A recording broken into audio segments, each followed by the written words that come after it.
Patapim patapam, non sei d'un'ei sortito, non m'ha pas brighe spiatte, mi hai pergut su picche la hamie e la set. Patapim patapam. Vous écoutez Des Voix qui portent, un programme audio proposé par La Parole Donnée. Installé à Nasbinal, sur le plateau de l'Aubrac, Jacques Larue avait besoin de hauteur et de recul pour écrire son amour du rugby, 12 ans après la publication de son dernier article de presse. Journaliste né au pied des poteaux du stade de Groyer dans le Tarn, il a consacré sa carrière professionnelle à rendre compte de milliers de matchs, pour Midi Olympique d'abord, puis Var Matin et enfin Nice Matin. Depuis les tribunes de presse, en France, en Grande-Bretagne, en Australie ou en Afrique du Sud, Jacques Larue a assisté aux bouleversements sportifs et économiques que le rugby a connus au fil des années. L'arrivée aussi soudaine que massive de la finance dans le rugby est au cœur de Rugby Flues, le livre témoignage qu'il vient de publier. Récit passionnant de ce que fut le rugby des résistants d'hier jusqu'au rugby des mercenaires d'aujourd'hui, Rugby Flues est avant tout le récit d'une passion, un chant d'amour pour ce sport d'engagement à l'origine fondé sur la fraternité, la solidarité et le courage. Dans cet entretien, Jacques Larue revient sur l'origine de sa relation passionnelle avec le rugby et plus encore avec l'esprit du rugby. Mon premier souvenir de rugby, je crois, comme pour tout enfant et quelle que soit la découverte et la passion, c'est un souvenir de stade, c'est un souvenir de rumeurs, parfois de fureur et des images comme ça qui se rapprochaient plus du théâtre que du sport. Je dis souvent qu'ils empruntent à l'imaginaire parce qu'il y a effectivement quelque chose de réel, mais il y a aussi quelque chose d'un peu surréaliste. Et ça reste troublant pour moi.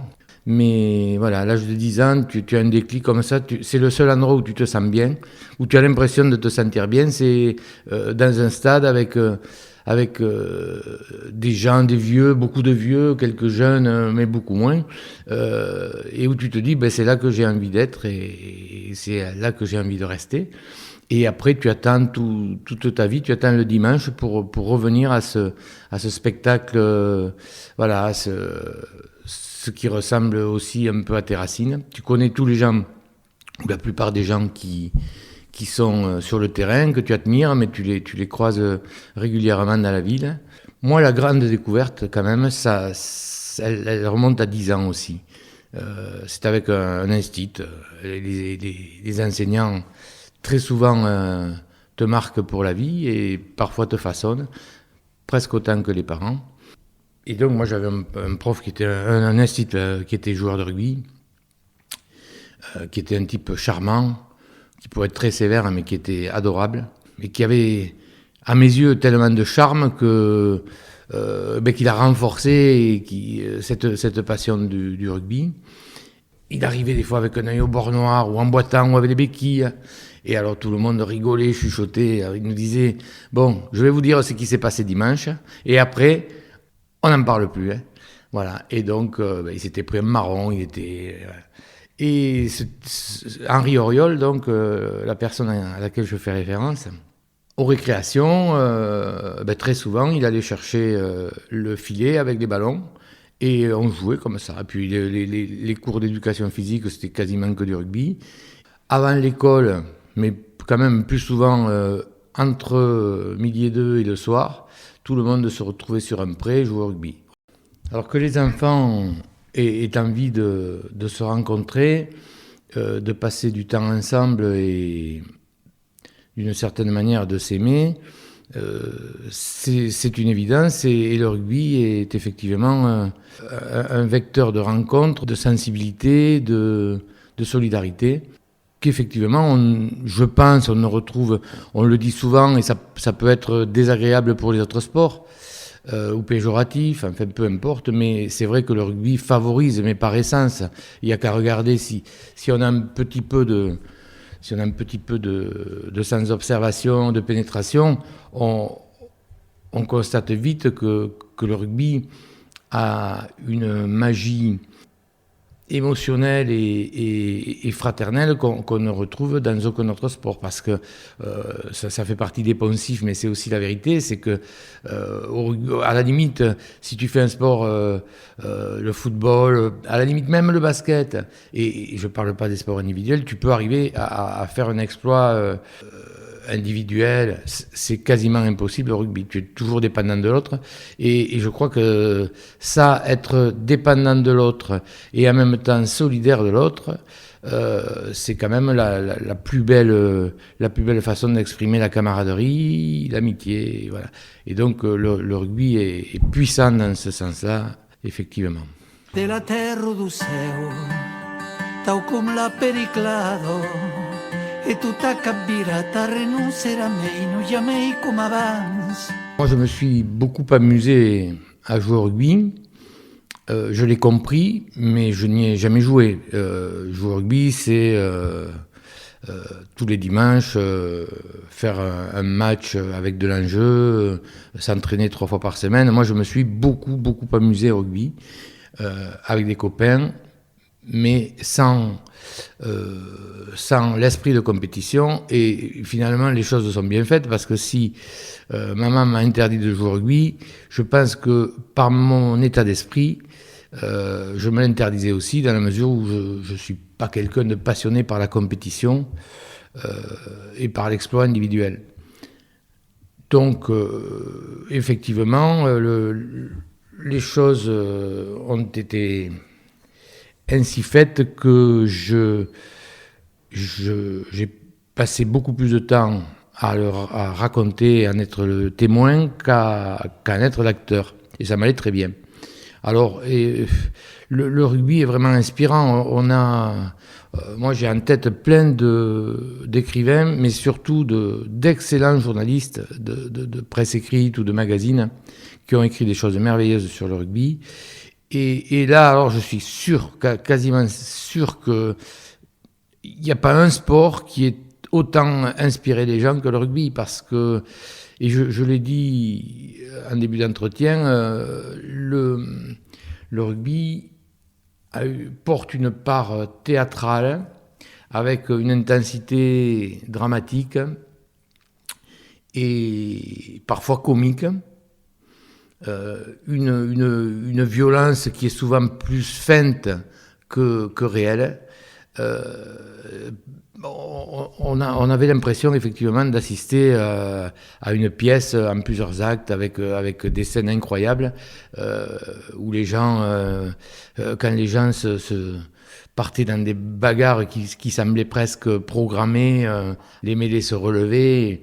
Et donc il y avait un type qui tombait, mais bon, et puis après la douche, une demi-heure ou 1 heure après, les gens chantaient dans les bars, quoi. Et voilà. Et donc tout ça, c'est tellement attachant, et c'est un peu ce qui peut provoquer chez certains, dont je fais partie évidemment, une bonne dose de nostalgie et parfois même de colère en voyant ce qui se passe maintenant, ou alors la violence, elle est plus du tout manifestée par des gestes incongrus, mais par un engagement qui fait peur.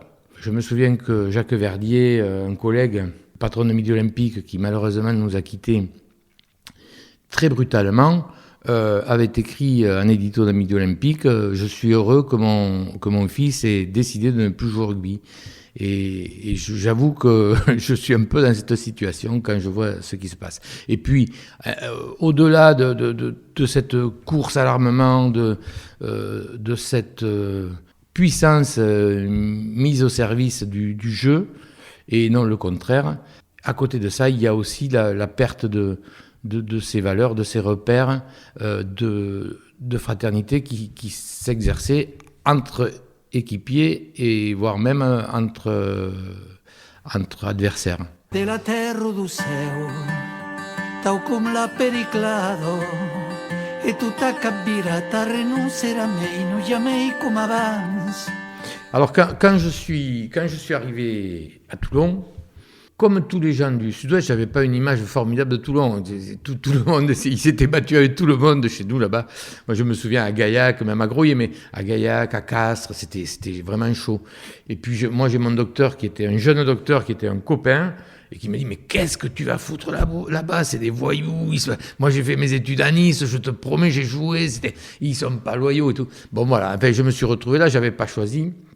C'est un ancien chef des sports de Var-Matin qui, quand Hier est monté en première division comme Toulon, qui a rejoint Toulon en première division, a dit, il n'y a pas de raison qu'il n'y ait pas un journaliste compétents en rugby pour couvrir Hier, puisqu'ils sont au même niveau que Toulon. Et c'est grâce à ça ou à cause de ça que je me suis retrouvé à Var-Matin et notamment à Hier. Voilà. Il s'appelait Robert Fogliani et je lui fais un clin d'œil aussi à sa famille. Voilà. Donc, l'image que j'avais de Toulon était un petit peu spéciale. Mais pareil, il y avait quand même... Toulon a toujours parlé aux oreilles et à l'imaginaire des gens d'une manière différente et avec quand même en même temps un fond d'intérêt, si ce n'est d'admiration. Voilà. Et donc, moi, je connaissais de Toulon à l'époque... Bien sûr que j'aurais pu citer d'autres noms, mais il y avait 3 personnes qui me marquaient à l'époque. C'était en 82, 83. C'était Jérôme Gallion, Manu Diaz, qui était déjà une terreur sur le terrain, un mec très bien, un mec très loyal, mais une terreur. Et Herrero, forcément, André Herrero. Et donc là, voilà, déjà, André Herrero, je ne sais pas si c'est parce qu'il s'était fait satonner, il est sorti du terrain dans un état lamentable lors de la finale de Béziers contre Béziers en 71, mais vraiment, André Herrero avait une sacrée aura. J'ai oublié Gruarin et Carrère, évidemment, mais bon, qui ne jouaient plus, donc voilà. Et donc, pour moi, Toulon, quand même, oui, pour Toulon, c'était Herrero. Et quand j'ai rencontré André Herrero, la première fois, j'ai pas été déçu. J'ai trouvé qu'il se dégageait chez cet homme quelque chose de puissant, quoi, comme on peut l'attendre d'un grand rugbyman et d'un grand seigneur. Voilà. Et après, donc, André, il a des frères. Il y a Daniel, Bernard. Et donc, Bernard, excellent talonneur. International, qui n'a pas fait la carrière qu'il aurait dû faire, puisque malheureusement, il a eu un accident. Voilà. Et Daniel, il a pris l'entraînement de Toulon quand moi je suis arrivé à Hier. Et il y a eu cette rivalité entre Toulonnais et Hierois, du fait que Hier montait en première division et que c'était un peu un crime de lèse-majesté à 20 bornes de Toulon de se pointer en première division et de prétendre, pourquoi pas, rivaliser. Et alors après, il y a eu alors c'était pas des mercenaires. Je les excuse tous, c'est que dans tous les clubs, il y a des différends entre... Et là, ils ont eu l'opportunité d'aller dans un club voisin qui allait jouer à un haut niveau. Donc, beaucoup de Toulonnais sont partis ailleurs. Et là, il s'est créé un petit climat effectivement, un gros climat de rivalité, ou un petit climat de grosse rivalité, qui ont un peu crispé les choses. Voilà. Et donc, Daniel Herrero, excellent entraîneur, qui a métamorphosé Toulon, grâce à sa vision nouvelle. C'est important d'avoir des hommes nouveaux, et à son charisme, son autorité, son charisme. Il a fait des choses extraordinaires à Toulon quand même. Il les a fait redémarrer, quoi, parce que là, c'était poussif, les années 80, et c'était André souvent qui était aux commandes. Ça veut dire qu'André est un grand homme, mais qu'il n'a pas réussi que de grandes choses. Donc, j'ai fait la connaissance de Daniel assez vite, en étant un peu, moi, le vilain petit canard, l'opposant, mais à mon corps défendant, et probablement de manière très injuste, parce que je n'étais évidemment pas l'ennemi de Toulon, et j'essayais de défendre un tant soit peu, même si ce n'était pas ma fonction première, mais de relater ce qui se passait ailleurs et de dire que c'était pas mal. Voilà. Et donc les choses ont un peu mal tourné entre nous. Je le déplore vraiment. C'est parti, je crois, parce qu'après j'ai jamais trop compris pourquoi il me il me poursuivait de ses assiduités, de ses acidités, si souvent et surtout si longtemps, interminablement. Je pense que c'est parti de ce match, là, Toulon hier, à Mayol, où personne n'a été correct, quoi. Et alors je crois que dans le texte que j'ai fait le lendemain ou le surlendemain, j'ai dit, parce que Daniel et mon ami Jean-Michel Martinetti, qui avait donné beaucoup d'écho à ça et en avait même rajouté un peu trop, avait dit les Toulonnais, les Irois, c'est des voyous, ils ont Baldacchino, Gallian, Vincent, ils n'ont rien à faire sur un terrain de rugby. Bon, c'était évidemment dans la démesure et l'amertume, mais donc moi j'avais écrit, oui, c'est vrai que là ils se sont comportés comme des voyous. Il y avait des voyous en jaune et bleu, il y avait des voyous en rouge et noir, et c'était 30 Toulonnais. Je crois que ça a dû le déranger. Alors que c'était pas... Moi, je trouvais ça joli, quoi, je trouvais ça beau, et puis après, on oublie, quoi, voilà.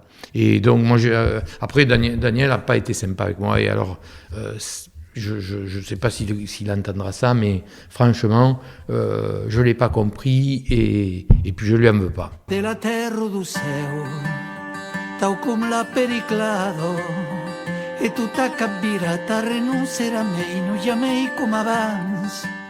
Le professionnalisme qui s'est invité dans le fonctionnement du rugby, que d'aucuns jugent qu'il était inéluctable, ont totalement bouleversé les rapports humains et la philosophie du rugby. Les gens se sont mis à se regarder différemment, et si le rugby a toujours fait appel aux mêmes vertus du jeu, parce que ça c'est immuable, les moyens qui ont été mis dans la préparation, dans la stratégie ont beaucoup différé.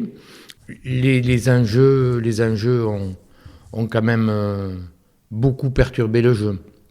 Moi, j'ai connu l'époque, évidemment, de ce que j'appelle, un sous-titre de mon livre, Les Résistants, qui étaient des gens, souvent, qui passaient beaucoup de temps au boulot. Il y avait aussi les employés de mairie, que j'appelle les employés de mérite, mais c'était de mérite rugbyistique plus que de mairie. Donc voilà, il y avait cette organisation sociale autour du rugby, où les gens les meilleurs arrivaient à doubler leur salaire d'employés, de commerçants ou autres, les autres un peu moins. Et donc voilà, il y avait une organisation sociale. Alors on appelait ça l'amateurisme marron. Et c'est vrai que ça faisait râler beaucoup de gens, parce qu'on disait dans le rugby, ils jouent pour rien, mais non, c'était contesté, parce qu'à la limite, on leur en voulait de prendre 1000 francs à l'époque, on va dire, alors que d'autres sports qui étaient déjà professionnels en prenaient 10, 20, 100 fois plus. Et bien ce petit pécule qui était négocié entre le club et le joueur gênait. Mais il n'empêche que c'est des gens qu'on croisait dans la rue, et donc moi j'ai aimé cette période dans ma carrière, parce que c'était des gens de mon âge souvent. On avait leur téléphone, on les appelait, soit ils passaient 1 heure à discuter avec nous, soit on se donnait rendez-vous dans un troquet, et voilà quoi, c'était formidable, et il y avait toujours beaucoup d'humains.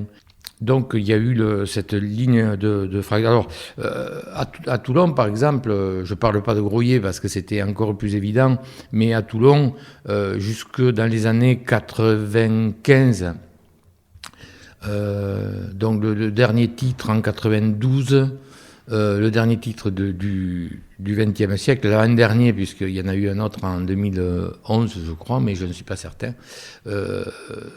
Donc ce titre-là avait été remporté avec des jeunes de 18-20 ans qui sortaient non pas des centres de formation, parce que ça n'existait pas encore, je ne suis pas sûr que c'était vraiment nécessaire non plus, ça, mais enfin bon, ils étaient dans des sports-études ou des choses comme ça, et donc là c'était des gamins de 20 ans, ils étaient tous de Toulon, quoi, ou le plus loin, j'exagère à peine, mais il était du Bossé. Il y avait une exception, on en parlait énormément, c'était Melville, voilà. Éric Melville est arrivé de l'hémisphère sud, mais c'était un Anglais, c'était d'origine, c'était pas un Afrikaner, et il était pas bien en Afrique du Sud. Il avait vécu dans cette espèce de cet apartheid permanent, et c'était un humain, c'était quelqu'un d'humainement exceptionnel, et donc il avait voulu venir en France. Donc lui, c'était pas vraiment le flouze qu'il avait motivé. Donc il y avait Éric Melville, voilà.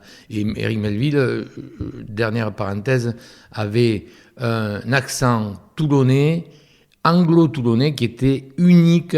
Voilà, c'était la façon dont aussi tout le monde l'aimait. Cette façon d'avoir épousé la cause du pays sans se renier pour autant, voilà. Et bon, c'était un grand homme. On dit pas ça parce qu'il est mort, mais parce que il y a aussi des grands hommes vivants et il y a des tout petits hommes morts aussi, voilà. Mais bon, et alors voilà, et il y a eu cette Coupe du Monde en Afrique du Sud, coïncidence en 1995, et le rugby en est revenu totalement métamorphosé. Ça a été, je crois, la deuxième audience de tous les temps pour une discipline sportive, ou la troisième, après les Jeux d'été et la Coupe du Monde de football. Et là, tout le monde s'est dit, mais il y a un pognon fou à faire là. Il faut y aller. Et donc, un pognon fou, ils sont tous devenus fous, tu vois. Et voilà, donc ensuite, on a commencé à arriver, mais à Toulon, moi, je crois que c'est en 95 ou 96, on a commencé à voir arriver des gens de beaucoup plus, de Grenoble, et puis après d'Angleterre, puis voilà, ça a dérivé comme ça. Quand on se croisait dans les vestiaires, en allant à l'entraînement, dans les allées du stade, etc., on a commencé à moins se dire bonjour avec les gens.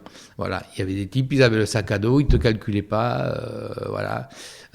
Si tu leur demandais un truc, ils te regardaient de haut, et puis une interview, ils n'étaient pas forcément suivant pour qui tu travaillais et la tête que tu avais, ils n'étaient pas forcément favorables. Voilà. Et donc, jusqu'au jour où alors, dans les années là, de 2000, autour de 2005, à Toulon notoirement, et les gens me diront à juste raison qu'il n'y avait pas que Toulon, mais en fait là, on a quand même été, on a été largement en tête du convoi.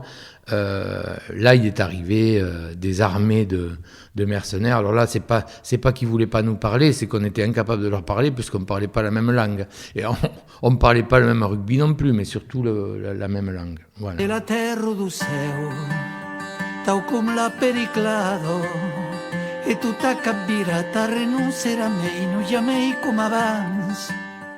Donc moi j'ai toujours été un peu en retard même sur le dopage, je savais pas qu'il y avait, honnêtement je savais pas qu'il y avait du dopage. Moi on a commencé à m'en parler comme ça, j'avais entendu parler de quelques amphétamines, de trucs comme ça, puis après j'ai réalisé qu'effectivement ça avait quand même pris beaucoup d'importance, y compris dans le rugby, et ça m'emmerdait, mais bon. Et donc en 98, il est arrivé le premier extraterrestre à mes yeux, le Stade Français, avec quelqu'un qui s'appelait Max Guazzini, et donc et Bernard Laporte, que je connaissais un peu, Max Guazzini pas du tout, j'écoutais pas Énergie, puis je m'y suis pas mis, et puis il nous a piqué, quand je dis nous, c'est aux Toulonnais, deux petites perles qui s'appelaient Christophe Dominici et Franck Combat. Putain, j'étais en colère, hein. J'ai fait des papiers, un peu décapants, qui m'ont pas très bien mis avec, jamais avec Guazzini je connais pas, et avec Bernard Laporte, ça a été un peu compliqué, mais il a été quand même un très beau joueur, et on a eu des relations, c'est quelqu'un qui a toujours été correct avec moi. Donc après, j'ai pas beaucoup aimé sa trajectoire, mais il a la trajectoire qu'il veut, évidemment. Bien. Et donc là, alors effectivement, le stade de France, des entrées à 5 €. Et là, il a fait rentrer tout le public du football, tu vois. Et les gens, ils allaient au rugby, au Stade de France, pour regarder les gonzesses qui défilaient dans les chars, qui sortaient des ballons dorés et tout, les feux d'artifice. Et là, je me dis, putain, mais c'est pas ça que je voulais, moi. J'étais au stade de Crens, qui est devenu le stade Noël Pélissou à Groyer, où les types, ils s'effilaient des plâtres, ils terminaient dans des états pas possibles, couverts de boue, le rouge et le rouge du sang et le marron de la boue, de la bouillasse. Et ouais, là, je me suis dit, putain, là, t'es mal embarqué. Et donc, ouais, alors après, moi, j'ai commencé... je suis un résistant. Je suis du côté de ces résistants, moi. J'espère qu'en 40 aussi, je l'aurais été, d'ailleurs. En 42, ça aurait été plus utile. Donc, je me suis pas dit, tu vas partir de suite, tu vois. J'ai dit, tu vas combattre, quoi. Et j'avais une arme pour combattre, c'était d'écrire. Donc, ça a commencé quand même un peu à coincer avec certains, ça, c'est sûr. Et puis après, il est arrivé un type qui s'appelait Jean-Luc Bertrand à Toulon. Et c'était un peu le précurseur. C'est un type très sympathique. Alors lui, franchement, c'est pas que les autres, je les aimais pas, mais lui, j'avais un petit faible. Il s'appelait Jean-Luc Bertrand. Il était un peu lunaire, un petit peu. Donc lui, il me disait, moi, je veux faire venir Laurence Dallaglio, qui était le grand joueur anglais de l'époque, capitaine d'Angleterre et tout. Il dit, ah bon, mais pourquoi faire? Il me dit, mais pourquoi faire? Mais attends, on va gagner les matchs. Bon, voilà. Et puis, il venait de Lyon, le type. Et les supporters, et puis tous les anciens du club, là, qui voulaient garder la même mise sur le club, il l'appelait Monsieur Brun et tout. Il lui jetait des colibés, peut-être même des pierres, mais je n'ai pas vu ça. Et donc, le type, il est parti au bout de 3 mois. Oh là là, où je suis? Alors j'ai appris que c'était Bernard Laporte qui lui avait dit, qu'il se connaissait, il lui avait dit va là-bas, il y a quelque chose à faire. Bon, lui il n'a pas fait, et donc voilà, et c'est là que Jérôme Galion a repris le club qui était vraiment mal en point, en Pro D2, et Jérôme Galion, il a quand même fait avec, pas seul, hein, mais en fait, il a fait du bon boulot parce que et moi j'ai beaucoup aimé parce que j'ai trouvé à Toulon des manifestations d'humilité que j'avais pas toujours trouvées. D'ailleurs, il a accepté de repartir en Pro D2 avec des joueurs du cru. Ils ont fait un tout petit recrutement. Et bien, ma foi, ça s'est pas trop mal passé. D'abord, et puis après, ça s'est un peu plus mal passé. Ça a été long, hein. Ça a été long. À tel point que, Éric Champ a pris le club en 2005. Et lui, il a dit, maintenant, on a des bons jeunes, là, qui ont été formés. On va faire revenir certains. Et il a refait une équipe toulonnaise en 2005. Ils sont montés dans le top 16, je crois, à l'époque. Il me semble que c'était le top 16. Et puis, ils ont resté qu'un an. Et là, il est arrivé, Mourad Boughelal, à la demande d'Éric Champ, avec comme intermédiaire Stéphane Lelièvre. Voilà. Et donc, c'était sûrement une bonne idée parce qu'il était plein de bonne volonté, d'envie et d'ambition aussi pour le club. Et donc, c'est quelqu'un qui avait eu... Mourad, c'est quelqu'un qui a eu la chance de faire pas mal de pognon avec des bandes dessinées. Et il a trouvé que le rugby était justement un bon sujet de bande dessinée, ou en tous les cas, une bande de... après, c'est devenu une bande de mercenaires, mais sinon, c'était quand même une bonne idée. Et donc voilà, moi j'ai eu cette rencontre, cette deuxième rencontre, parce qu'en fait, lui c'est une sorte de fils spirituel de Guazzini, hein, effectivement. Et il a trouvé que c'était la bonne voie. Guazzini faisait plutôt son marché en France avec les meilleurs joueurs. Lui, il s'est dit que, après tout, à cette époque, dans ce temps de mondialisation, il n'y avait pas de raison d'étendre les recherches plus loin. Et donc, lorsqu'on s'est rencontrés la première fois, il a été charmant, évidemment, comme il est, je pense, quand même. Et il m'a raconté que le rugby, il ne connaissait pas trop, mais la PlayStation, il connaissait parfaitement, et qu'en alignant les meilleurs joueurs, même s'ils faisaient plein de conneries sur le terrain, qui posaient la manette pour aller pisser un coup ou autre, quand ils revenaient, ils gagnaient encore, parce qu'avec les meilleurs joueurs, on a les meilleurs résultats. Alors, j'ai pas l'impression quand même qu'il ait fait une grande découverte, là. Je pense que j'aurais pu le faire aussi, avec l'argent en moins, mais j'aurais pu le faire aussi. Et voilà. Et donc, voilà, il a eu beaucoup de culot, il a eu beaucoup d'envie. Et bon, moi, le point de... ma différence d'analyse avec la plupart des gens, indépendamment du fait que, pour moi, le rugby n'est pas un métier. Le rugby, c'est un art de vivre, et un acte de fraternité que quand l'argent s'y mêle, surtout dans ses proportions, il y a plus de fraternité, il y a plus que l'intérêt, quoi. Et on est dans une logique de profit très libérale, très... j'ai pas la même approche que les gens, et notamment des supporters de Toulon, qui disent Boudjelal, il nous a sauvés, sinon il y aurait plus de... Moi j'ai entendu, il y aurait plus de club à Toulon. Mais ça, c'est quelque chose que je ne peux pas entendre. Moi je suis convaincu du contraire. Parce que la taille, qu'il n'y ait plus de rugby à grouiller, il y a du rugby à grouiller. Moi je salue tous les amis qui se battent, Guy Laporte, et puis tous mes potes, Gérard Durand, etc., qui sont là. Grouiller, c'est très, très difficile parce qu'il n'y a pas d'économie, il n'y a plus de dynamique, il y a un potentiel public très restreint, il y a une concurrence autour terrible, farouche, il y a Toulouse, Colomiers, Castres, etc. Mais Toulon c'est un phare pour le rugby français et en aucune manière Toulon n'aurait disparu si Mourad avait pas convoqué l'équipe du monde plusieurs années d'affilée. Donc ça, j'y crois pas. Mais ça aurait été peut-être plus long, et puis peut-être qu'effectivement, on a été quand même un champion. Toulon n'a été champion qu'une fois. Ils ont gagné 3 Coupes d'Europe, mais on a vu la Coupe d'Europe hier, c'était quand même Toulouse-La Rochelle. Les clubs anglais, ils sont pas. C'est quand même un peu... C'est pas une compétition bien installée, bien significative. Voilà. Brive a gagné la Coupe d'Europe, ils n'ont jamais gagné le championnat de France, tu vois. Donc quand même, soyons sérieux. Mais ils n'ont été champions de France qu'une fois. Après, ils ont quand même occupé le haut du pavé, ils ont fait plaisir à beaucoup de gens. Et Toulon est devenu même une marque de fabrique française. Le Canal+ vit à moitié avec Toulon parce qu'ils savent pas passer une semaine sans téléviser un match de Toulon. On pourrait parler de Canal+, c'est une catastrophe Canal+. Ils ont pris le pouvoir sur le rugby et ils l'ont mis dans un état pas possible. Je parle du rugby global, pas du rugby professionnel. Le rugby professionnel, on peut dire que c'est une réussite, mais le rugby professionnel, c'est leur rugby, c'est pas le mien. Et c'est pas le rugby de tout le monde, ça me manque.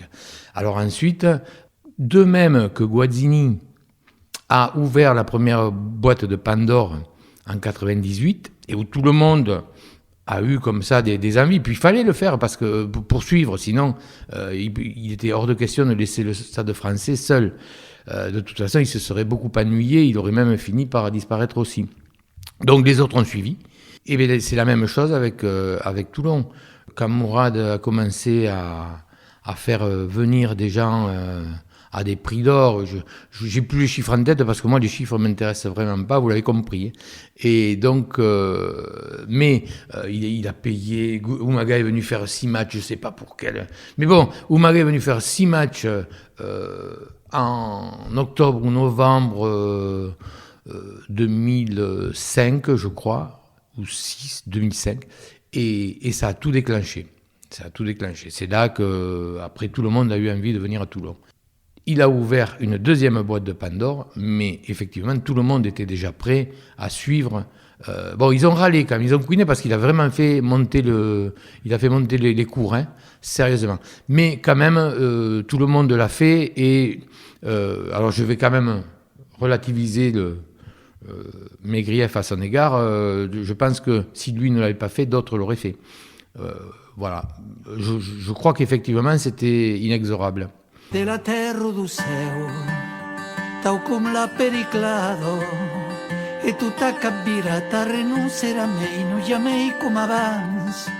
Rugby Flouze, effectivement, c'est le fruit d'une longue gestation. Mais je veux dire, j'ai d'abord, quand j'ai quitté le journal et donc mon métier de journaliste de rugby en 2009, il était hors de question que je me mette à écrire parce que ça aurait donné un bouquin aigri, voire violent et dérangeant pour les autres et peut-être même pour moi. Donc je me suis mis à ma cuisine et en tirant sur la Ligo, ça m'a probablement détendu un peu les nerfs aussi. Et voilà, et puis j'ai refait des rencontres formidables dont j'avais oublié la saveur.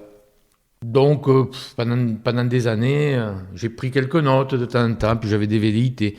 Alors bon, j'avais une situation personnelle, dans le rugby en général, et dans ce livre en particulier, j'ai toujours dissocié ma vie familiale de mon activité.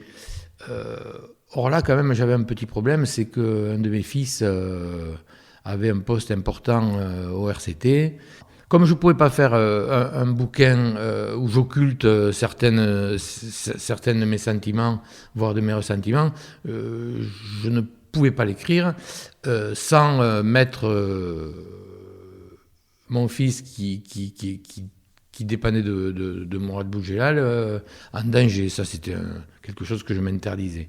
Voilà. Donc ça aussi, il a fait que 11 ans se sont écoulés entre on va même dire 12, entre la parution de ce livre et mon départ de Var Matin et du rugby.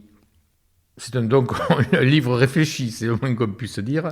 Je l'ai presque écrit comme un roman d'amour, en tous les cas de passion. Et c'est comme ça que ça commence, avec André Larue, mon homonyme, qui est un type... mais vraiment, quoi, quand j'avais 10 ans, je le badais, il était pas très gaillard, mais qu'est-ce qu'il était courageux. Et puis c'était des bons mecs, quoi, ce qu'on appelle des bons mecs, comme des bonnards, comme aurait dit André Véran, dont je suis très heureux de saluer la mémoire. Tiens, c'est le hasard qui m'y amène. Voilà, donc j'ai eu cette image qui m'a longtemps poursuivi, et puis après, elle s'est brouillée. Donc, j'ai écrit ce livre comme un roman d'amour, de passion. Ensuite, bon, c'est un témoignage, c'est l'éditeur qui a choisi, et j'ai trouvé que c'était bien.